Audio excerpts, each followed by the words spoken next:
नमस्कार। News are के खास कार्यक्रम 4 बड़ी खबरों में आपका स्वागत है। मैं हूं आपके साथ अभिनय सिंह चौहान। आज की पहली बड़ी खबर पंजाब सरकार में मंत्रिमंडल के फेरबदल को लेकर है। दूसरी बड़ी खबर कुमारी शैलजा की नाराजगी को लेकर है। तीसरी बड़ी खबर महाराष्ट्र विधानसभा चुनाव को लेकर है, जहां चुनाव की तैयारियां तेज हैं। और चौथी बड़ी खबर अपराधी अनुज के एनकाउंटर के बाद सीएम के बयान को लेकर है। तो चलिए शुरू करते हैं 4 बड़ी खबरें।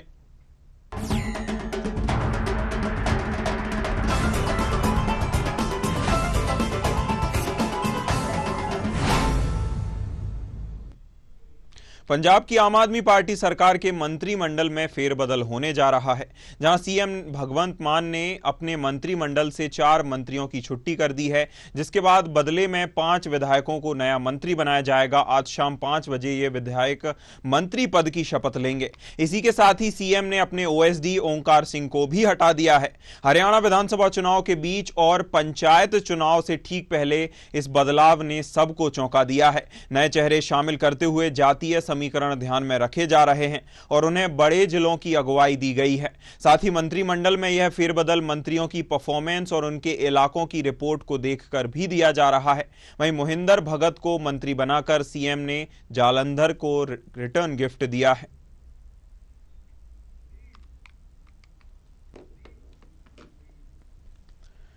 पंजाब की आम आदमी पार्टी सरकार के मंत्रिमंडल में फेरबदल होने जा रहा है, जहां सीएम भगवंत मान ने अपने मंत्रिमंडल से 4 मंत्रियों की छुट्टी कर दी है, जिसके बदले में 5 विधायकों को नया मंत्री बनाया जाएगा। आज शाम 5 बजे ये विधायक मंत्री पद की शपथ लेंगे।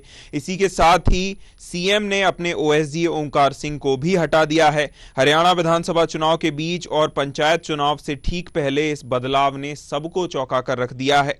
नए चेहरे शामिल करते हुए जातीय समीकरण ध्यान में रखे जा रहे हैं और उन्हें बड़े जिलों की अगुवाई भी दी गई है। साथ ही मंत्रिमंडल में यह फेरबदल मंत्रियों की परफॉर्मेंस और उनके इलाकों की रिपोर्ट को देखकर किया जा रहा है। वहीं मोहिंदर भगत को मंत्री बनाकर सीएम ने जालंधर को रिटर्न गिफ्ट दिया है। खबर पर हमारे साथ चर्चा करने के लिए मनीष अग्रवाल, राजनीतिक विश्लेषक, जुड़े हुए हैं।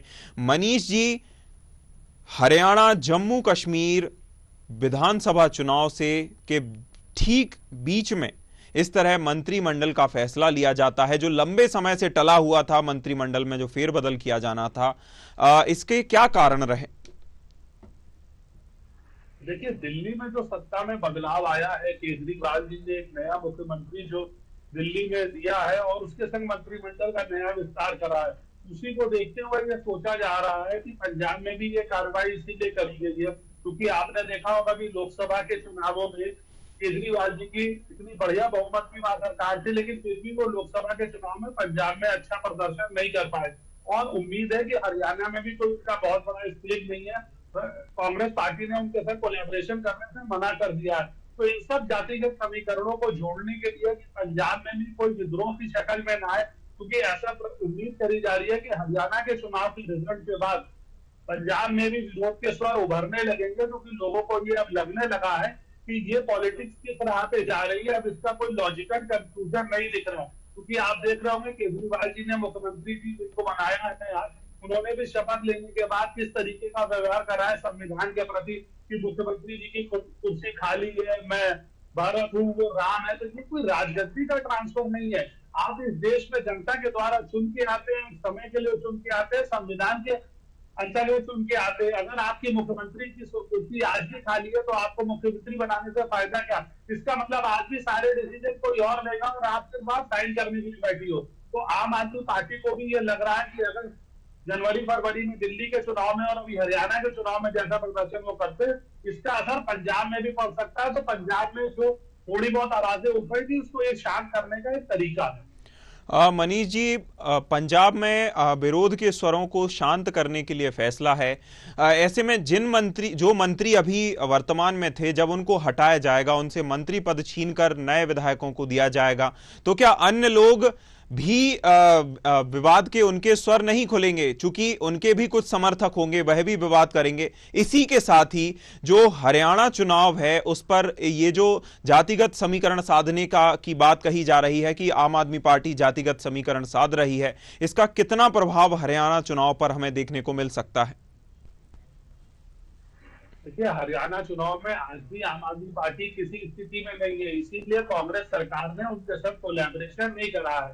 आम आदमी पार्टी ने दिल्ली में उन्हें लोकसभा में सीट दी थी, लेकिन हरियाणा में एक भी सीट कांग्रेस ने उन्हें विधानसभा में नहीं दी है। और इस बार आप देखिएगा दिल्ली की विधानसभा में भी दिलचस्प होगा, क्योंकि कोई कोलैबोरेशन नहीं होगा। पंजाब में आप बिल्कुल सही कह रहे हैं, जो अंतर विरोध है ना, आप जितने मंत्री बनाएंगे उतने नए कैंडिडेट खड़े हो जाएंगे, क्योंकि वहां पे आपकी पार्टी पहली बार सत्ता में आई है और बहुत बड़े बहुमत से सत्ता में आई है। तो कोई ऐसा इतिहास आपके पास नहीं है कि एक बार का मंत्री है, 2 बार का मंत्री है, एक बार का विधायक है, 2 बार का विधायक है। आपके पास जो कोई भी है उसको आपको समायोजित करना पड़ेगा, और जितनों को आप समायोजित करते जाएंगे उतनी मुश्किल बढ़ती जाएगी। मैं आपको इसको थोड़ा सा और अलग ढंग से समझाने की जी कोशिश बिल्कुल, करता हूँ, आपको और आपके दर्शकों को। बिल्कुल। देखिए, केजरीवाल जी आज जिस स्थिति में है, केजरीवाल जी एक स्ट्रॉन्ग डिसीजन मेकर कहे जाते थे। केजरीवाल जी अपने निर्णय नहीं बदलते थे। केजरीवाल जी ने पहले अपनी पार्टी में जब स्थापना से 2014 के बाद चलाई, जो लोग उनका विरोध करते गए उनको वो हटाते गए, उन्होंने कोई समझाने की कोशिश नहीं करी। आप देखेंगे कुमार विश्वास, आशुतोष, प्रशांत भूषण जैसे जी, योगेंद्र यादव जैसे लोगों को उन्होंने पार्टी से निकाल दिया, लेकिन उन्होंने अपने विचारों पर समझौता नहीं करा। लेकिन आज वो इस दौर में आ गए हैं कि अब वो कॉम्प्रोमाइज पॉलिटिक्स में आ गए। उन्हें सत्ता में बने रहने के लिए या विजिबल बनने के लिए समझौते करने पड़ रहे हैं, और जब आप कॉम्प्रोमाइज पॉलिटिक्स में आ जाते हो तो आपको एक के बाद और अच्छे समझौते करने पड़ेंगे बने रहने के लिए। ये पता नहीं होता, क्योंकि बगावत के स्वर यहीं से बुलंद होते हैं, एक को मिलता है और 4 और नए दावेदार सामने आते हैं। बिल्कुल, एक स्वर मिलता है तो 4 नए दावेदार सामने आते हैं। आपने मनीष जी अभी दिल्ली की जो पॉलिटिक्स दिल्ली में जारी है, अभी वर्तमान में जिस तरह की वहां पे घटनाक्रम देखा जा रहा है, आतिशी बनने के बाद मतलब केजरीवाल के चरण स्पर्श करती हैं, उसके बाद अब खड़ाऊ वाला बयान उनकी ओर से सामने आता है। भाजपा इसको लेकर कह रही है कि वीटो पावर तो केजरीवाल ने अपने पास रखा है, उन्होंने एक डमी सीएम वहां पर बना दिया है, अगर वह काम करती हैं तो ठीक है। अगर हम बात करें दिल्ली में जिस तरह का घटनाक्रम देखा जा रहा है आम आदमी पार्टी की ओर से, तो जो आने वाले 2 या 3 महीने के आसपास दिल्ली में लग जाएगा, आपका आचार संहिता लगने वाली है। क्या जो फेरबदल मंत्री मंडल का पंजाब में किया गया है, क्या है दिल्ली में जो 2-3 महीने बाद जो चुनाव होंगे उनमें कोई फायदा दिला सकेगा आम आदमी पार्टी को? देखिए, मुझे लगता है इसका फायदा नहीं नुकसान होगा। आपने एक ऐसे शख्स को मुख्यमंत्री बनाया है। जी,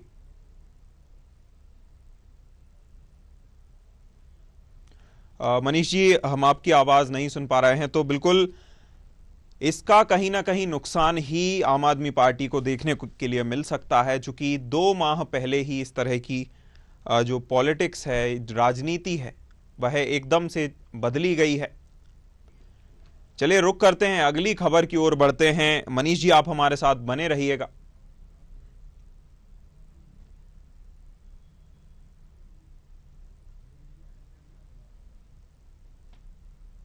हरियाणा चुनाव के बीच सिरसा सांसद कुमारी शैलजा की नाराजगी सामने आ रही है, जहां उन्होंने कांग्रेस सरकार बनने पर सीएम कुर्सी पर दावा ठोका है। उन्होंने कहा कि यह कोई बीता हुआ कल नहीं है जो लौटकर नहीं आएगा। शैलजा ने डिप्टी सीएम बनने से साफ इनकार कर दिया है। बता दें कि भाजपा में शामिल होने के दावों को कुमारी शैलजा ने सिरे से खारिज कर दिया है, लेकिन कांग्रेस के राष्ट्रीय अध्यक्ष मल्लिकार्जुन खड़गे का हरियाणा दौरा अचानक कैंसिल हो गया। दूसरी ओर बात करें भाजपा की, तो पूर्व मुख्यमंत्री मनोहर लाल खट्टर कुमारी शैलजा को भाजपा में आने की पहले ही वह न्योता दे चुके हैं, ऑफर भी कर चुके हैं। इसके साथ ही केंद्रीय गृह मंत्री अमित शाह ने कांग्रेस पर निशाना साधते हुए कुमारी शैलजा का अपमान करने का आरोप भी लगाया है।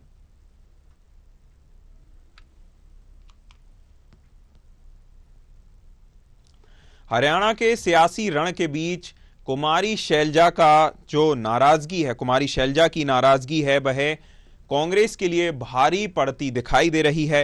हरियाणा चुनाव के बीच सिरसा सांसद कुमारी शैलजा की नाराजगी खुलकर सामने आ रही है, जहां उन्होंने कांग्रेस सरकार बनने पर सीएम कुर्सी का दावा ठोक दिया है।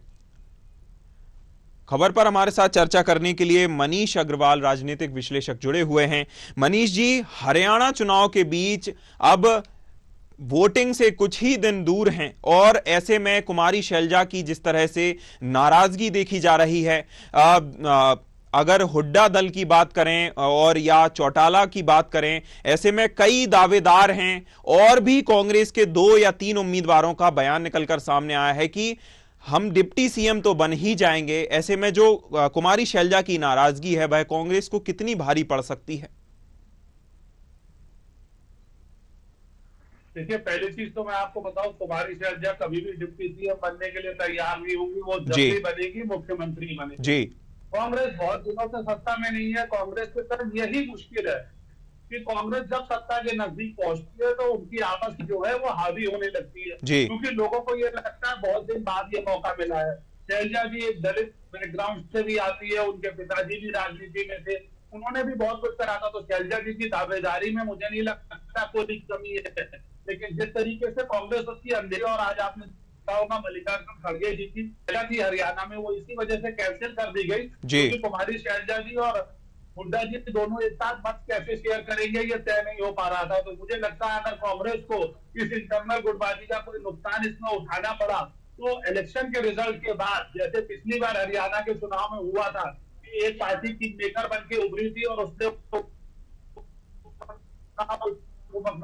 बनाया था, वैसी स्थिति कहीं शैलजा जी क्रिएट ना, कांग्रेस के लिए बड़ी समस्या खड़ी है अगर समाधान सही से न पाए तो। कांग्रेस के लिए समस्या तो खड़ी है ही, इसी के साथ ही अनदेखी की भी कहीं ना कहीं बात भी निकलकर सामने आई है। कुमारी शैलजा को टिकट नहीं दिया गया। दूसरी ओर हम बात करें, कांग्रेस के विपक्ष में भाजपा खड़ी है। भाजपा की ओर से कुमारी शैलजा को लगातार ऑफर दिए जा रहे हैं। क्या लगता है, कुमारी शैलजा भाजपा में जाएंगी? देखिए, मुझे लगता है कुमारी शैलजा जी ऐसा कोई डिसीजन इलेक्शन का रिजल्ट आने से पहले तो नहीं लेंगी, लेकिन आगे की प्रोबेबिलिटी और संभावनाएं सब खोल के चलते ये उसी के लिए विचार सॉफ्ट कॉर्नर क्रिएट करा जा रहा है, क्योंकि कुमारी शैलजा तारीख से कोई भी ट्वीट नहीं कर पार्टी के फेवर में, जब तक एक्स हैंडल पे काफी एक्टिव रहती थी, पार्टी की विचारधारा बड़े मुखर तो उन्होंने उसको बंद कर दिया। आज भी मैं उनको सुन रहा वो बिल्कुल साफ ये बोल रहे थे कि मुझे टिकट नहीं दिया गया, मुझे टिकट नहीं दिया गया। क्या इसका एक कारण ये भी था कि मैं मुख्यमंत्री पद की दावेदारी लड़ने दिया गया और मेरे कुछ रिकमेंडेशंस को भी चुनाव लड़ने का टिकट नहीं दिया गया। अब बाद ये पता चलेगा कि इसका रिजल्ट क्या। शैलजा जी का पास कांग्रेस नजदीक नहीं जाती या बीजेपी बहुमत के नजदीक नहीं जाती, तो शैलजा जी का इंपॉर्टेंट हो जाएगा, क्योंकि वो जिसके साथ होगी, अगर वो बीजेपी के साथ आने की कोशिश करती है तो बीजेपी सरकार बनाने की ओर और अच्छी स्थिति में नजर आएगी। बिल्कुल, ऐसे में कुमारी शैलजा रैलियों में भी नहीं दिख रही, सोशल मीडिया पर भी कम से कम एक्टिव हैं, और ऐसे में देखना होगा कि लगभग यह भी खबर निकलकर सामने आई है कि 22 से 23 सीटों पर उनका प्रभाव होगा। देखना होगा रिजल्ट में किस तरह की बातें निकलकर सामने आती हैं। बहुत शुक्रिया मनीष जी आपका जुड़ने के लिए, अहम जानकारी साझा करने के लिए। चलिए रुक करते हैं, अगली खबर पर बढ़ते हैं। हरियाणा और जम्मू कश्मीर विधानसभा चुनाव के बाद अब महाराष्ट्र विधानसभा चुनाव की तैयारियां तेज हो गई हैं। महाराष्ट्र में विधानसभा चुनाव की तारीखों को लेकर सियासी दल इंतजार में हैं। माना जा रहा है कि साल में अंत में विधानसभा चुनाव हो सकते हैं। साथ ही इस बात की भी संभावना है कि झारखंड और महाराष्ट्र दोनों के विधानसभा चुनाव साथ कराए जा सकते हैं। सभी राजनीतिक दल चुनाव की तैयारी में जुटे हैं। हालांकि सभी का ध्यान महाराष्ट्र विधानसभा चुनाव की तारीखों पर है। ऐसे में राज्य की राजनीतिक गतिविधियां भी तेज हो गई हैं। चुनाव से पहले ही सीटों के बंटवारे और मुख्यमंत्री पद को लेकर खींचतान शुरू हो गई है। सत्तारूढ़ पार्टी के साथ विपक्षी दलों के बीच आरोप प्रत्यारोप का दौर भी तेज है। ऐसे में अब लोगों की नजरें इस पर लगी हुई हैं कि महाराष्ट्र विधानसभा चुनाव का ऐलान आखिर कब होगा। इस बीच चुनाव आयोग ने भी अपनी तैयारी तेज कर दी है। आयोग की टीम महाराष्ट्र जा रही है। बताया जाता है कि चुनाव आयोग की टीम इसी माह 26 सितंबर से 28 सितंबर तक 4 दिनों के लिए महाराष्ट्र के दौरे पर रहेगी। महाराष्ट्र के इस दौरे के दौरान मुख्य चुनाव आयुक्त राजीव कुमार और उनके साथ चुनाव आयोग की टीम होगी, जो राज्य में विधानसभा चुनाव को लेकर जानकारी हासिल करेगी। इस दौरे के बीच राज्य के वरिष्ठ अधिकारी के साथ भी चर्चा की जाएगी। खबर पर हमारे साथ चर्चा करने के लिए आलोक सोती, राजनीतिक विश्लेषक, जुड़े हुए हैं। आलोक जी, महाराष्ट्र चुनाव को लेकर सुगबुगाहट तेज है।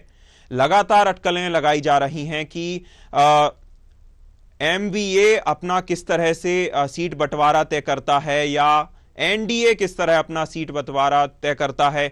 दोनों ही जो दल हैं या दोनों ही गठबंधन हैं, इनमें सीट शेयरिंग को लेकर लगातार खींचतान भी सुनने को मिलती है। एमवीए में लगता है कुछ सीटें ज्यादा दे दी जाएं। अगर जब तक ऐसा सुनने में आया है कि चुनाव आयोग अब जल्द से जल्द ऐलान कर सकता है, क्या लगता है सीट शेयरिंग और चुनाव को लेकर आप किस प्रकार से देखते हैं? आलोक जी। अभिनय जी, आपके दो प्रश्न है। पहला तो यह है कि चुनाव आयोग अपनी तैयारी को पूरी कैसे कर रहा है। आप देख रहे हैं कि 4 राज्यों में इस वर्ष के अंत में चुनाव होना था, जिसमें जम्मू कश्मीर और हरियाणा का चुनाव हो रहा है। जम्मू कश्मीर में पहला चरण हो चुका, हरियाणा के एक ही चरण में होना है, वो तो आराम से हो जाएगा।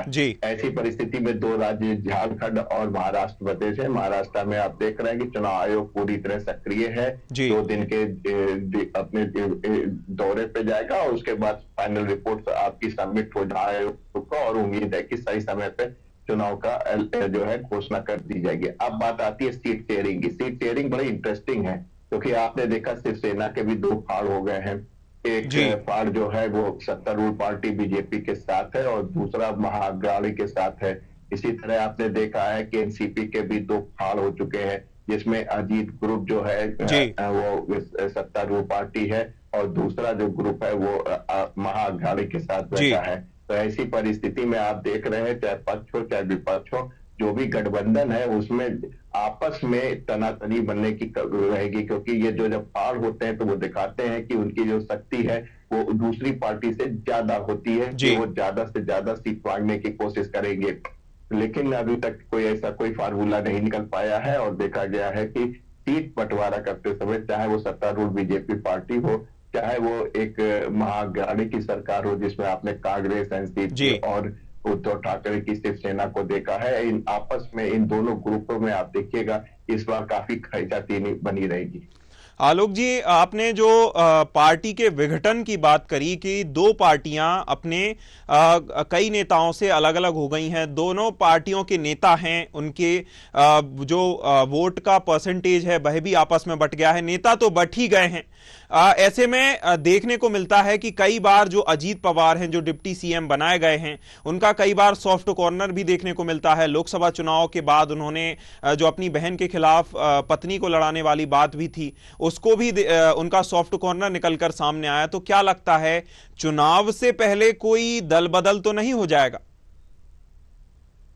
नहीं, देखिए अब उससे फायदा भी नहीं है, क्योंकि एक जनता होती है, उसके दिमाग में एक परसेप्शन होता है। ये बात ठीक है कि हर नेता का एक क्षेत्र होता है जहां पे उसका प्रभाव होता है। अजीत पवार जो थे वो काफी सक्रिय थे, संगठन वही देखते थे और ऐसी स्थिति में उनकी जो है जनता पे अच्छी पकड़ थी, लेकिन वो भी एक सीमित क्षेत्र तक होती है।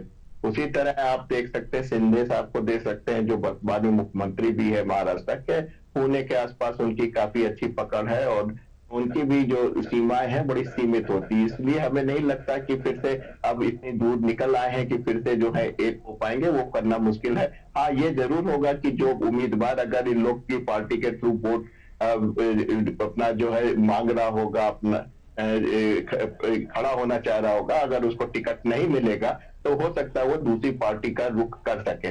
लेकिन हमें नहीं लगता है कि अब अजीत पवार इतनी दूर तक निकल आए कि वापिस जो है शरद पवार जी के साथ मिलके जो विधानसभा चुनाव है उसमें पार्टी फिर से एक हो जाए और उस पर चुनाव लड़े, ऐसा संभावना नहीं दिखाई दे रही। जी बिल्कुल आलोक जी, आपने बताया कि विघटन की तो कोई अभी अजीत जी कहीं नहीं जाएंगे, यह भी देखने को मिल रहा है। लेकिन अगर हम बात करें टिकट वितरण की भाजपा के परिदृश्य से, चूंकि लोकसभा चुनाव में भी ये खबरें, रिपोर्ट्स निकलकर सामने आई थी कि भाजपा की ओर से टिकट वितरण पर इतना ध्यान नहीं दिया गया, जिसकी महाराष्ट्र में जिम्मेदारी फडणवीस को दी गई है। देवेंद्र फडणवीस जो डिप्टी सीएम हैं, उन्हें जिम्मेदारी सौंपी गई है टिकट वितरण को लेकर। क्या वह सही ढंग से टिकट वितरण कर पाएंगे और उसका कितना प्रभाव महाराष्ट्र के चुनाव पर पड़ेगा?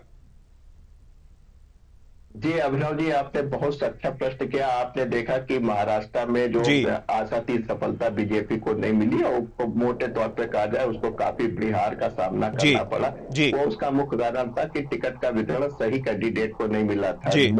Right candidate at right place पे बीजेपी नहीं खड़ा कर पाई थी, इसलिए ऐसी उसकी यही स्थिति आपने यहाँ पे भी देखी है उत्तर प्रदेश में, जिसकी वजह से उसको जो है एक बड़ी हार का सामना करना पड़ा, एक देखना पड़ा। इतनी उम्मीद नहीं थी उत्तर प्रदेश के चुनाव में। तो ऐसे में अब की बार विधानसभा में वो गलती नहीं रिपीट करना चाहेगी बीजेपी, इसलिए उसने पूर्व मुख्यमंत्री देवेंद्र फडणवीस को इसके सौंपा है। फडणवीस जो है एक बहुत ही मैच्योर नेता है और आरएसएस से जुड़े हुए हैं, और आपने देखा है कि जिस तरीके से नागपुर उसके आसपास उसका काफी प्रभाव रहता है। हमें उम्मीद है कि वो एक बैलेंस व्यक्ति हैं और अच्छे व्यक्तियों को चुन के ऊपर की तरफ लाएगी। बिल्कुल, बैलेंस बनाना उनके लंबे समय का उनको अनुभव भी है, तो बैलेंस तो कहीं ना कहीं वह बना ही लेंगे। देखना होगा कि कितना प्रभाव महाराष्ट्र चुनाव में डाल पाते हैं। चुनाव की तारीखों का ऐलान कब तक होता है। बहुत शुक्रिया आलोक जी आपका जुड़ने के लिए, हमारे साथ अहम जानकारी साझा करने के लिए। चलिए रुक करते हैं, अगली खबर पर बढ़ते हैं। उत्तर प्रदेश के सुल्तानपुर जिले में डकैती के आरोपी मंगेश के बाद एक और आरोपी के एनकाउंटर के बाद सीएम योगी आदित्यनाथ का बयान निकलकर सामने आया है, जहां सीएम योगी आदित्यनाथ ने कहा कि जो गुनाह करेगा वह भुगतेगा भी। उन्होंने विपक्ष पर भी हमला बोला है। बता दें कि घटना में 5 सितंबर को मंगेश यादव के एनकाउंटर के बाद सियासत गर्मा गई थी। अखिलेश यादव ने इसे फर्जी मुठभेड़ बताते हुए सरकार पर जाति देखकर टारगेट करने का आरोप लगाया था। वहीं अब अनुज के एनकाउंटर के बाद मुख्यमंत्री योगी आदित्यनाथ ने फिर अपराधियों और माफियाओं को में डर की स्थिति को पैदा कर दिया है। खबर पर हमारे साथ चर्चा करने के लिए प्रशांत राव, ब्यूरो हेड, जुड़े हुए हैं लखनऊ से। प्रशांत, मंगेश के बाद अब अनुज का एनकाउंटर किया गया है। जैसा विपक्ष की ओर से या कहें सपा की ओर से आरोप लगाए जा रहे थे कि जाति देखकर टारगेट किया जा रहा है, कितना सटीक था वह? देखिए बिल्कुल, जिस तरीके से जो चोरी हुई थी और उसको लेकर जो उत्तर प्रदेश के सियासत को देखा जाए वो गर्म हो गई थी। 5 सितंबर को मंगेश यादव का एनकाउंटर हुआ था, उसके बाद आज जो तारीख है और आज फिर एक आरोपी अनुज प्रताप सिंह का जो एनकाउंटर हुआ है, उसकी जो लोकेशन ट्रैक की गई थी वो उन्नाव में ट्रैक की गई थी, वहां उसका एनकाउंटर हुआ है। लेकिन जो अनुज प्रताप सिंह है वो अमेठी के मोहनगंज थाना क्षेत्र का रहने वाला है। लेकिन जब ये चोरी हुई उसके बाद इस घटना में चिन्हित किया गया और 1 लाख का इनाम घोषित किया, तभी से ये जो लगातार आरोपी फरार चल रहा था। सीसीटीवी के आधार पर अनुज पर आरोप लगे थे। लेकिन अभी जिस तरीके से विपक्ष की बात की जाए, विपक्ष ने जो सबूत मांगे थे उसमें भी निश्चित तौर से साफ नहीं हो पाया कि मंगेश इस लूट में आरोपी था या फिर अनुज प्रताप सिंह इस लूट में आरोपी था, क्योंकि 5 तारीख को जिस तरीके से मंगेश का एनकाउंटर हुआ उसके बाद सवाल उठना लाजमी था। सपा सुप्रीमो ने सवाल उठाए और अन्य विपक्षी दलों ने भी सवाल उठाए थे। उसके बाद अब ये माना जा रहा है कि ये जो अनुज प्रताप सिंह का एनकाउंटर है वो भी आरोपी के तौर पर हुआ है, लेकिन सपा इसे रक्त रंजित होना बता रही है। वहीं विपक्षी दलों का कहना है कि पहले एक ओबीसी के वर्ग के युवा से हत्या की गई और अब इस को डैमेज कंट्रोल संभालने को लेकर एक और क्षत्रिय बिरादरी के युवा की हत्या की गई है। केवल एनकाउंटर के नाम पर उत्तर प्रदेश में ढकोसला किया जा रहा है। वहीं मुख्यमंत्री योगी आदित्यनाथ ने अपने बयान में कहा है कि कोई भी आरोपी बख्शा नहीं जाएगा। चल रही संबंध है निश्चित रूप से। देखिए उत्तर प्रदेश में जिस तरीके से जो सामने निकल कर आए हैं, कोई भी मामले रहे हों, उसको लेकर अभी हाल में ही अगर उत्तर प्रदेश की बात की जाए, सियासत हाल को देखें तो जिस तरीके से अनुज प्रताप के एनकाउंटर के बाद यहाँ पर सपा सुप्रीमो अखिलेश यादव सरकार पर लगातार जो आरोप लगा रहे हैं, तो वह विपक्षी दलों में कांग्रेस भी लगातार आरोप लगा रही है। उत्तर प्रदेश में इसमें एनकाउंटर सियासत चल रही है। सुल्तानपुर डकैती कांड इतना बड़ा हो गया है कि इसका जो मुख्य आरोपी था विपिन सिंह, उसने कोर्ट में सरेंडर कर दिया था, लेकिन अभी 3 आरोपी जरूर गिरफ्त से बाहर हैं। इनको लेकर भी संदेह जताया जा रहा है। कुछ दिन पहले एक पत्रकार ने भी एक ट्वीट के माध्यम से कुछ संदेह जताए थे। निश्चित तौर से उत्तर प्रदेश में एनकाउंटर के नाम पर कहीं ना कहीं मुख्यमंत्री योगी आदित्यनाथ ये कह रहे हैं कि कानून व्यवस्था इसी तरीके से संभलेगी या फिर अपराधियों के साथ ऐसे ही निपटा जाएगा। लेकिन मंगेश यादव हत्याकांड हो या फिर अनुज प्रताप सिंह, ये कहीं ना कहीं सियासत से रक्त रंजित जरूर दिख रहा है। अनुज पर केवल 2 मुकदमे, एक गुजरात के सूरत में जो लूट हुई थी उसमें उसका आरोप था, और इसके बाद ही जो अभी सुल्तानपुर में लूट हुई उसमें उसका आरोप लगे थे। 2 मुकदमे और उसके बाद उसकी हत्या। जबकि विपिन सिंह मुख्य आरोपी था, उस पर कई मुकदमे दर्जन 1 दर्जन से ज्यादा मुकदमे उस पर लगे हुए हैं, लेकिन उसने जो है जो कोर्ट में सरेंडर कर दिया और किसी भी तरीके से कोई एनकाउंटर न हुआ, इसीलिए सवाल उठ रहे हैं। बिल्कुल, सवाल तो उठना लाजमी ही है, और अगर माने सियासत के जानकारों की तो कहीं ना कहीं इसमें सियासत की बू भी बताते हैं कि वह आ रही है। सियासत से प्रभावित भी इन एनकाउंटर को कहा जा सकता है। साथ ही प्रशांत, यह भी सवाल है कि जो लोकसभा चुनाव में जिस तरह की दूरियां हम कहें क्षत्रिय समाज से या सवर्ण समाज से या ओबीसी से बीजेपी को दूरी देखने को मिली थी, इस एनकाउंटर के बाद जो अब कहा जाए तो ठाकुर एनकाउंटर, मंगेश एनकाउंटर को मंगेश यादव एनकाउंटर कह दिया गया था, अब इसको ठाकुर एनकाउंटर बताकर जिस तरह से प्रचलित किया जा रहा है, लगातार वायरल किया जा रहा है खबर को, तो जो उपचुनाव होने वाले हैं उसमें बीजेपी कैसे संभाल पाएगी अपने ठाकुर वोटर्स या सवर्ण समाज को? बिल्कुल, देखिए, पूर्व में अगर कहा जाए कि जब 2022 का चुनाव होने वाला था उससे पहले यहाँ चर्चित जो एनकाउंटर हुआ था वो विकास दुबे का हुआ था। तब भी लगाया जा रहा था आरोप कि विकास दुबे का एनकाउंटर जो फर्जित तरीके से हुआ, उसमें सरेंडर कर लिया गया और इससे जो है ब्राह्मण वोट बैंक खिसक सकता है, लेकिन ऐसा कुछ भी नहीं हुआ। 2022 के चुनाव परिणाम ने बताया कि वो भारतीय जनता पार्टी के पक्ष में रहा, और यह भी मुख्यमंत्री योगी आदित्यनाथ का अपराधियों को कोई जाति नहीं होती है। और ऐसे ही सुल्तानपुर डकैती कांड में जो सबसे पहला 5 सितंबर को जो एनकाउंटर हुआ वो मंगेश का हुआ, मंगेश यादव बरादरी से था। तो ऐसे में ये लगातार जो माहौल गर्म किया गया कि ओबीसी वर्ग के साथ आईपीएस का एनकाउंटर किया गया। सपा सुप्रीमो मंगेश यादव के घर गए, उसके माता पिता से मिले, उन्हें आर्थिक सहायता भी दी गई, और उसके बाद कांग्रेस का प्रतिनिधिमंडल मिलने गया। और अब अनुज प्रताप सिंह का एनकाउंटर, यह भी आरोप लग रहा है कि अनुज प्रताप सिंह का इसलिए एनकाउंटर किया गया है कि ये डैमेज कंट्रोल है, और डैमेज कंट्रोल के माध्यम से यह संदेश दिया जा रहा है कि उत्तर प्रदेश सरकार तमाम प्रकार के जो अपराधी किसी भी जाति धर्म के हों उनको ढेर करने में देर नहीं लगाती है। अगर उत्तर प्रदेश में किसी भी प्रकार की कानून व्यवस्था बिगड़ेगी तो उन्हें ढेर कर दिया जाएगा। तो इसीलिए जो है विपक्ष लगातार आरोप लगा रहा है कि अनुज प्रताप सिंह की बलि दी गई है। और अनुज प्रताप सिंह के जो पिता हैं उन्होंने भी एक मीडिया बयान में कहा है कि 28 तारीख को उनके बेटे से बात हुई थी और वो हार्ट पेशेंट हैं, और उसके बाद उसका पता नहीं लगा कि कब पुलिस ने उसे गिरफ्तार किया। आज जो है एनकाउंटर की सूचना आई है, तो ऐसे में सभी लोग जो है उन्नाव पहुंचे थे, जहां अपने बेटे की उन्होंने डॉट वीडियो देखी और उसके बाद जो पोस्टमार्टम की प्रक्रिया होती थी उसके लिए आगे भेज दिया गया। देखिए, माहौल गर्म है, जिसके तौर से कहीं ना कहीं इससे जांच अवश्य होनी चाहिए कि आखिर में ये आरोपी थे कि नहीं थे, क्योंकि सीसीटीवी फुटेज के आधार पर ये नाम दिखाए गए हैं। लेकिन अभी जो बात कही जाए कि पुलिस अपनी कहानी बता रही है, विपक्षी नेताओं के हाथ में जो सबूत हैं वो अपने बता रहे हैं, और यह भी साफ नहीं है कि यही आरोपी थे, क्योंकि चेहरे नहीं दिख रहे हैं, बल्कि जो कटकाठी है उसके हिसाब से इनको आरोपी बनाया गया है। तो ये जो आरोप है निश्चित तौर पर कहीं ना कहीं संदेह के घेरे में है। बिल्कुल, सरकार अपना कानून व्यवस्था को अव्वल बताने के लिए लगी हुई है। राजनीतिक दल लगातार निशाना साध रहे हैं, वह बता रहे हैं कि इसे ये राजनीति से पीड़ित है, वो माफ कीजिएगा प्रभावित है, और कहीं ना कहीं सरकार गलत तरीके से एनकाउंटर कर रही है। दोनों की ही जांच होनी चाहिए, दोनों ही जांच का विषय है। बहुत शुक्रिया प्रशांत आपका जुड़ने के लिए, हमारे साथ अहम जानकारी साझा करने के लिए।